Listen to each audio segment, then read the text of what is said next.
Everyone, welcome to my YouTube channel universe of maths. तो आज के लेक्चर में पहले हम एक थ्योरम देखेंगे, उसके बाद नेक्स्ट टॉपिक पर बढ़ेंगे। तो चलिए स्टार्ट करते हैं। हमारे पास मल्टीप्लिकेशन ऑफ मैट्रिसेस का ही एक थ्योरम है यहाँ पर दिस। ये थ्योरम हमसे क्या कह रही है कि if S n cross n क्या है, set of n cross n square matrices. हमारे पास जितनी भी m क्रॉस n की स्क्वायर मैट्रिसेस होंगी उनका सेट हमारे पास ये डिनोट कर रहा है एस n क्रॉस n। और हमारे पास एक फिक्स्ड पॉजिटिव इंटीजर a है जो कि कहाँ बिलोंग कर रहा है, रियल नंबर में। और हमारे पास a b c जो है वो कहाँ बिलोंग कर रहा है, एस n क्रॉस n के मैट्रिसेस के अंदर हमने a b और c हमारे पास कोई तीन मैट्रिसेस हैं जो इस सेट के अंदर बिलोंग करते हैं। तो हमारे फर्स्ट प्रॉपर्टी क्या है कि अगर हमारा ए बी सी तीनों मैट्रिसेस इस सेट में बिलोंग कर रहे हैं, तो अगर हम किसी दो मैट्रिक्स का प्रोडक्ट उठाएं सच एज ए और बी का उठाएं तो ए बी भी कहाँ बिलोंग करेगा, इस set of n cross n matrices के अंदर बिलोंग करेगा। ये हमारी क्लोजर लॉ होती है। आपने एडिशंस के लिए ये सारे लॉज को पढ़े थे, अब आपको मल्टीप्लिकेशन के लिए ये चारों को पढ़ना है। सेकेंड प्रॉपर्टी क्या है हमारे पास कि ए बी इंटू सी अगर हम लिखें तो ये किसके इक्वल होगा, ए इंटू बी सी के इक्वल होगा। ये हमारी एसोसिएटिविटी को शो करता है दिस प्रॉपर्टी। तो मल्टीप्लिकेशन हमारा क्या होता है, एसोसिएटिव होता है। थर्ड प्रॉपर्टी हमसे क्या कह रही है कि अगर हमें कहीं ये गिवन है कि A into B plus C, तो हम इसे with respect to addition distribute करके कैसे लिख सकते हैं, a into B plus A into C. Similarly हमारी फोर्थ प्रॉपर्टी है कि अगर हम किसी एक मैट्रिक्स का मल्टीप्लिकेशन आइडेंटिटी मैट्रिक्स के साथ कराएं such as a into I N cross n की मैट्रिक्स से कराएं तो हमें वही मैट्रिक्स a मिल जाएगी। और अगर हम I N cross N into A करें तो भी हमें क्या मिलेगी, a ही मिलेगी। ये हमारी मल्टीप्लिकेटिव आइडेंटिटी को शो करता है। अब हम बढ़ते हैं अपने नेक्स्ट टॉपिक पे जो कि है positive integral powers of matrices. तो चलिए उसे देखते हैं। नेक्स्ट टॉपिक है हमारे पास positive integral powers of matrices. ये क्या है हम इसे समझते हैं। लेट्स सपोज कि if A is any matrix, हमारे पास ए अगर कोई भी मैट्रिक्स है, लेट्स सपोज दिस, तब हमारे पास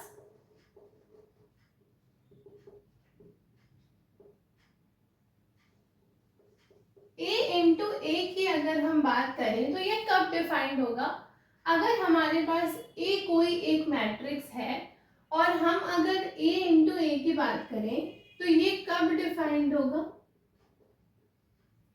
defined only when a is a square matrix.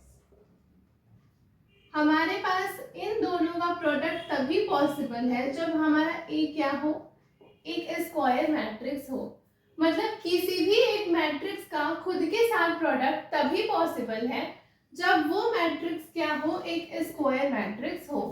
तो हमारे पास अगर a कोई मैट्रिक्स है तो a into A is defined only when a is a square matrix. तो हम इसके product which is a into A इसको डिनोट करते हैं a स्क्वायर से, ठीक।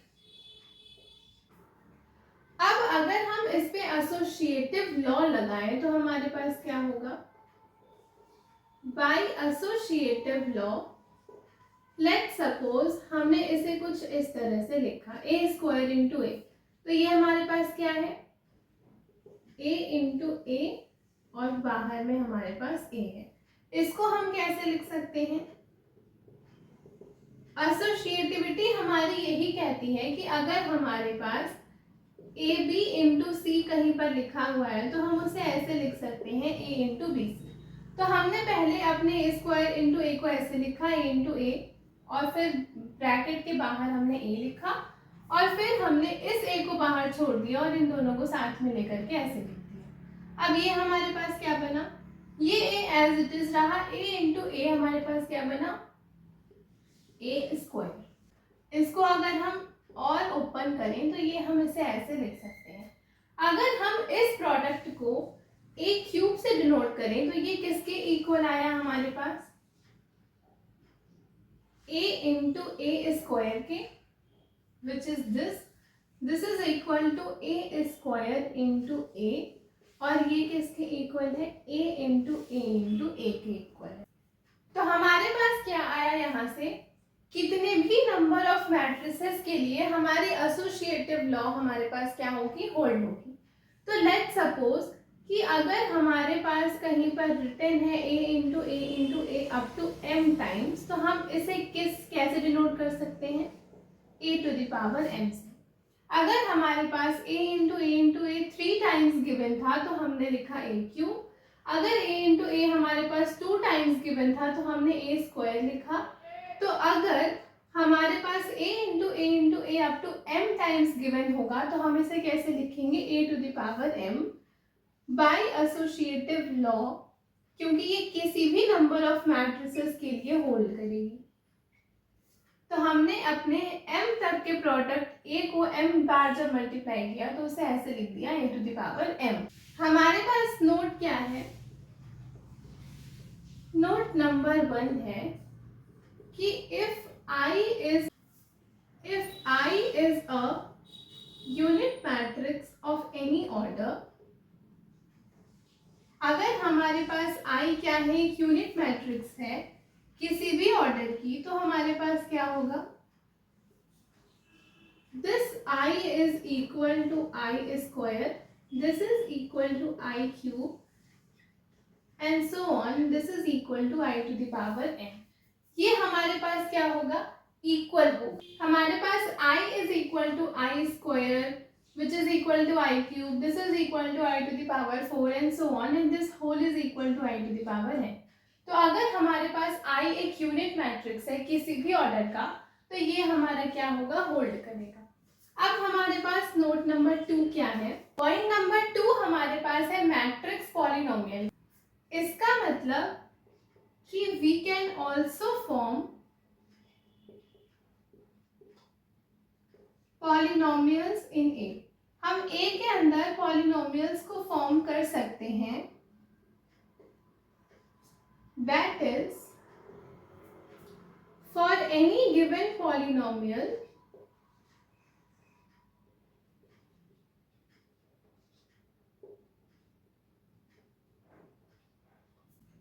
हमें पॉलिनोमियल क्या गिवन है, a0 plus a1x plus a2x square plus dot dot dot to an x to the power n। अगर हमारे पास, हम पहली बार की फॉर्म कर सकते हैं polynomials in A, that is for any given polynomial हमें एक पॉलिनोमियल पता है विच इज fx। तो इसके लिए हमारा fa कैसे डिफाइंड होगा, fa इज डिफाइंड एज, हम अगर fa को डिफाइन करना चाहें तो हम कैसे लिखेंगे, हम अपने कांस्टेंट टर्म के साथ अपनी आइडेंटिटी मैट्रिक्स को मल्टीप्लाई कर देंगे ऑफ द सेम ऑर्डर। तो हम यहाँ पर लिखेंगे a0 into I plus a1 into capital A plus a2 into capital A square plus dot dot dot to an into a to the power n। तो ये हमारे पास क्या आ गया, मैट्रिक्स पॉलिनोमियल निकल करके आ गया। किसी we can also form polynomial से नहीं, हम अपने ए के अंदर एक पॉलिनोमियल को फॉर्म कर लिए विच इज दिस, और हमें पॉलिनोमियल गिवन था दिस। इसमें हमें क्या करना है कि हमारे पास जो x है उसको हम मैट्रिक्स ए से रिप्लेस कर देंगे, और जो कांस्टेंट टर्म होगी हमारे पास उसमें हम क्या मल्टीप्लाई करेंगे, multiply by the identity matrix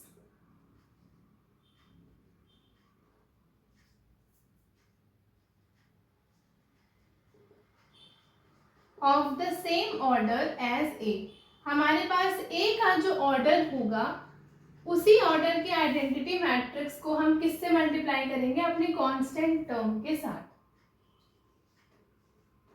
ठीक, तो इससे हमारे पास क्या आएगी, हमारी मैट्रिक्स पॉलिनोमियल निकल करके आ जाएगी।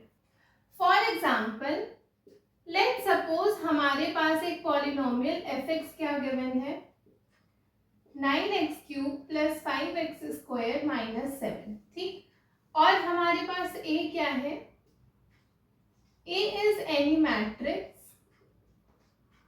of 3x3 या 3 की एक स्क्वायर मैट्रिक्स है हमारे पास, तो हम अपना पॉलिनोमियल f ऑफ a कैसे बनाएंगे?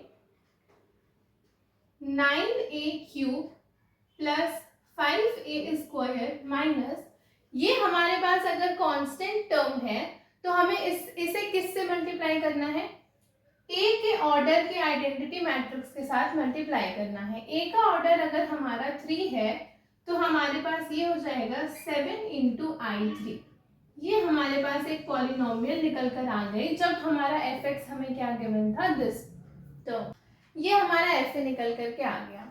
इन केस अगर हमारे पास fa एक जीरो मैट्रिक्स निकल करके आती है, इन केस अगर हमारे पास fa हमारी क्या हो गई, एक जीरो मैट्रिक्स, तो a is said to be zero और root of the polynomial fx। अगर हमारे पास fa एक जीरो मैट्रिक्स निकल करके आ गई तो हम a के बारे में क्या बोलते हैं? a को हम बोलते हैं जीरो या फिर root of the polynomial fx। a हमारे पास इस fx पॉलिनोमियल का क्या बन जाता है, रूट बन जाता है। अगर f ऑफ a हमारे पास क्या निकल कर आए, जीरो मैट्रिक्स निकल कर आए। तो यहाँ पर हमारे पास एक क्वेश्चन है, if matrix A is given as this, matrix A हमें कैसे दी है, 1 2 4 -3। ये एक 2x2 की स्क्वायर मैट्रिक्स है हमारे पास। हमें क्या फाइंड करना है, सबसे पहले A स्क्वायर फाइंड करना है, तो हम फाइंड करते हैं अपना first part A square. A square का मतलब A इंटू A फाइंड करना है हमें। तो मैट्रिक्स A हमारे पास क्या है, 1 4 2 -3। इसका मल्टीप्लिकेशन खुद के साथ क्या हो जाएगा, 1 4 2 -3। हम ऐसे प्रोसीड करेंगे, तो 1 into 1 1 plus 2 into 4 8। Similarly 1 into 2 2 minus 3 2 6, 4 1 4 minus 4 3 12 and 4 2 8 minus minus plus हो जाएगा 3 3 9। ये हमारे पास क्या निकल कर आया, 8 plus 1 9, 2 minus 6 minus 4, 12 minus 4 minus 8 and 8 plus 9 17। ये हमारे पास a स्क्वायर की वैल्यू निकल करके आ गई, this matrix which is 9 minus 4 minus 8 and 17। अब हमें फाइंड करना है सेकेंड, हमारे फर्स्ट पार्ट का आंसर निकल करके आ गया विच इज मैट्रिक्स दिस। अब हमें फाइंड करना है अपना second part which is a cube को हम कैसे लिखते हैं, a स्क्वायर इंटू a या फिर a इंटू a स्क्वायर। तो हमारे पास a स्क्वायर की वैल्यू क्या निकल करके आई है, दिस मैट्रिक्स। तो हम यहाँ पर लिखते हैं 9 माइनस 8 माइनस 4 एंड 17 इंटू हमारी a matrix which is 1 4 2 and -3। हमें अब इसका मल्टीप्लिकेशन करना है, तो हमारे पास क्या मिलेगा, 9 into 1 9 plus minus 4 into 4 minus 16, 9 2 18 plus 12 minus 8 plus 17 4 68 और फाइनल लास्ट में हमें क्या मिलेगा, -8 इंटू 2 -6 माइनस लास्ट में हमें क्या मिलेगा, 17 3 51। अब हमें इसे सॉल्व करना है, तो हमारे पास क्या मिला, -16 प्लस 9 हमें कितना मिला, -7। दिस हमारे पास क्या हो जाएगा 30। 68 माइनस 8 हमारे पास 60 और ये हमारे पास क्या निकल कर आ जाएगा, -51 प्लस 16 हमारे पास कितना हो जाएगा 67।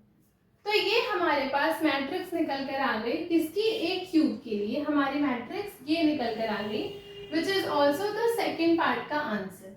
ठीक, तो हमारा फर्स्ट पार्ट कंप्लीट हो गया, सेकेंड पार्ट कंप्लीट हो गया। अब हम बढ़ते हैं अपने थर्ड पार्ट की तरफ।